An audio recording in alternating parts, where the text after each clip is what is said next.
Marco Aurélio, voltando, né, a falar para o nosso público, o Marco Aurélio Cunha está com a gente. Foram mais de 20 anos de São Paulo, médico do São Paulo, superintendente de futebol do São Paulo.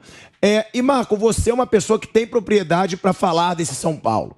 A fase que passou vitoriosa, depois essa fase de um jejum de títulos e agora uma busca do São Paulo para se reerguer.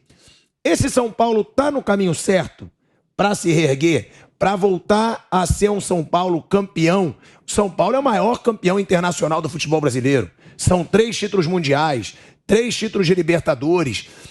O São Paulo está no caminho certo porque já tem ali, como você falou, 2 nomes que representam o São Paulo e o torcedor do São Paulo. Muricy Ramalho e Rogério Ceni. Esses caras, eles são suficientes para a retomada do São Paulo ao topo do futebol brasileiro? Ou algumas coisas ainda precisam mudar? O São Paulo está no caminho certo para quem já passou lá por mais de 20 anos? Olha, o futebol é sempre o carro-chefe de uma gestão, de uma análise da evolução ou involução de um clube, né? Você viu o que aconteceu com o Cruzeiro, você vê o que acontece com o Grêmio. São instituições muito fortes que faliram pela sua gestão e não pelo seu futebol propriamente dito. O futebol é consequência da gestão. O São Paulo teve anos aí de gestão crítica, vamos chamar assim para ser delicados com as pessoas, né? Gestão realmente de deixar a gente muito preocupado. E esse último ano, o primeiro ano da gestão da atual diretoria, São Paulo apresentou um déficit de 106 milhões de reais. Ou seja, no primeiro ano de gestão, 106 milhões de déficit. Então a gente tem que pensar que não é o futebol que faz o clube andar sozinho. O futebol é o carro-chefe, é o que emociona, é o que faz o torcedor ficar feliz, mas a engrenagem tem que ser suficiente, tem que ter gasolina para o carro andar.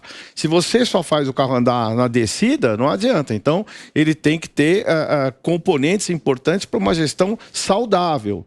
Essa é a minha preocupação, que São Paulo tem uma gestão melhor, sob o ponto de vista de dívidas, de pagamento de receitas anteriores, de erros passados e erros também deste ano, porque 106 milhões no ano de 2021 é muito déficit para um clube austero.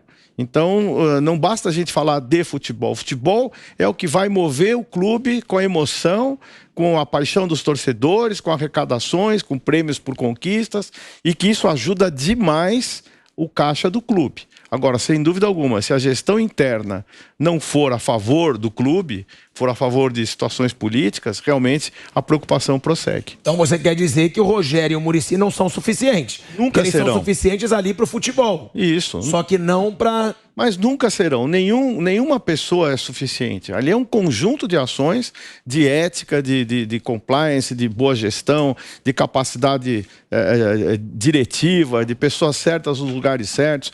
É o marketing promovendo dinheiro, e se não tem vitória, não tem marketing. Eu sempre dizia isso.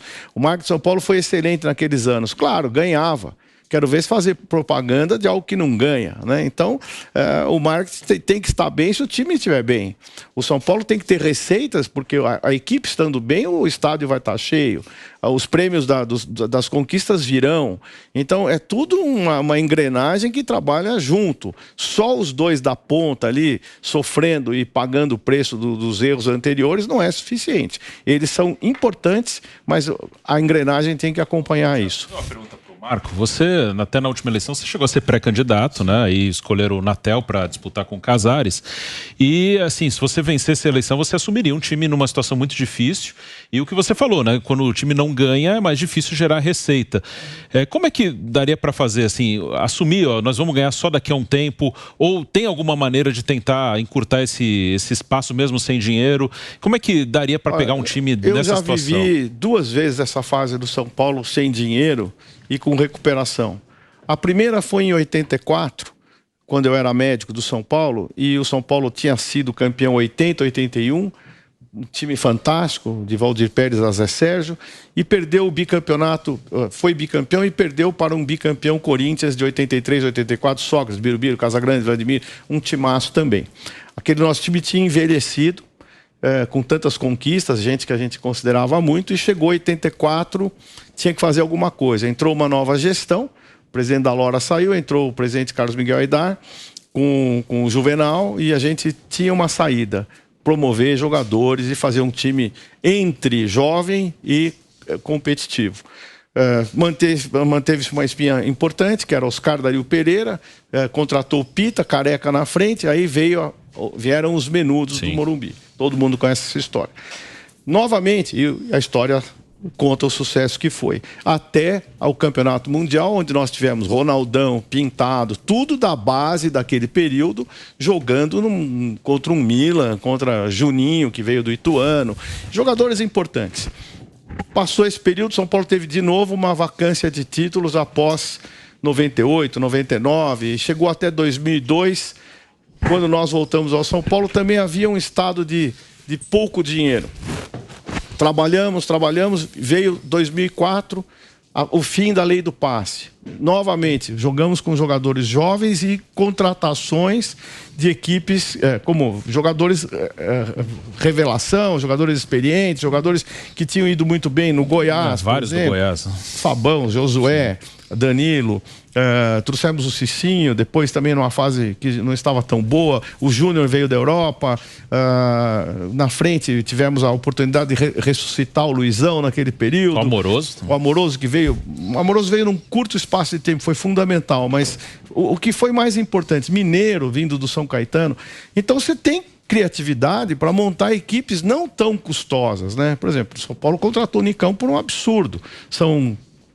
Coitado, nada contra o Nicão, cara bacana. Mas é porque, Marcos, fez um golaço hoje. Só pra perguntar, hoje é mais competitivo, né? Hoje é mais competitivo. Porque hoje você tem Palmeiras, Flamengo e Atlético com muito dinheiro. Sim. E hoje se você os não clubes arma médios um time, já vendem direto para a Europa. Não tem mais aquela passagem de todo jogador pelos grandes do Brasil. Sim, é verdade. Os tempos são outros. Mesmo assim, você vê equipes formando times bons, times competitivos, times que chegam a disputar alguma coisa. Você pegar, por exemplo, vou dar um exemplo do Avaí aqui. O Avaí tem o Gabriel, o zagueiro, que saiu de lá, e o Rafinha, que saiu de lá. Os dois na Premier League. Quer dizer, no Avaí. Então, esse exemplo que vocês disseram vem de direto. Martinelli do Ituano. Martinelli do Ituano. Então, já ficou mais difícil. Mas por isso que a sua base tem que ser muito boa. Hoje vem mais da base do isso. E você, evidentemente, procurar o mercado e trazer jogadores que despontem antes que os outros descubram. Essa é a grande sacada, você ir atrás do jogador na origem, né? E trazer, por exemplo, quando eu estava em 16, eu tentei trazer o Rafael Veiga para o São Paulo. Perdi a competição financeira, porque optou, ele até tinha uma raiz palmeirense e tal, e eles optaram, o Palmeiras estava muito bem na época, trouxeram. Então, é você lembrar e ver quem é o jogador que está despontando. Por exemplo, o menino que era do América Mineiro, que foi para o Atlético, o Ademir. Pô, esse jogador é fantástico. Por que ninguém viu? o Richarlison saiu do América Mineiro. Richarlison, exato. Então, é isso. É você tentar antecipar e não ficar comprando só a figurinha carimbada. Você vai na banca, no meu tempo, né? Comprava carimbada sem abrir o pacotinho. Quer dizer, pagando, eu compro mesmo. Agora, precisa ver se está comprando a bananeira que já deu cacho. Esse é o problema. São Paulo comprou muito jogador pós-auge pelo preço de auge. Sim. Essa é a grande crítica que eu faço, é isso. Agora, é legal, né? A gente vai falar sobre essa informação, porque eu não sabia que o Veiga tinha sido disputado por São Paulo e Palmeiras.